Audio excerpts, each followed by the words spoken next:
ఇది విగ్రహము కాదులే అని అనుకుంటూనే విగ్రహాన్ని మన నెత్తిన పెట్టుకుంటాం.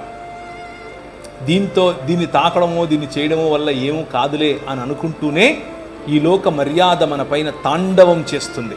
అలా తాండవం చేసినప్పుడు సాంస్కృతికంగా ఉన్నాములే అని అనుకుంటూ అటువైపు వెళుతూనే మన జీవితాలను సర్వనాశనం చేసుకుంటాం. జాగ్రత్త.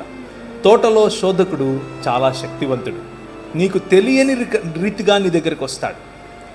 ఆలయంలో ఉన్న జీవుడు ఆయన ప్రతిబింబం, ఆయన యొక్క ప్రతిమ మరియు ఆయన యొక్క ప్రతినిధి అని దేవుడు చెబుతూ ఉంటే, తోటలో ఉన్న శోధకుడు నీ ప్రతిబింబంగా నీకు దేవుణ్ణి చేసుకో, నువ్వు ఏర్పరచుకున్నటువంటి నీ సిస్టంలో మనుషులను నువ్వు రాజ్యం చెయ్యి అని చెప్తాడు.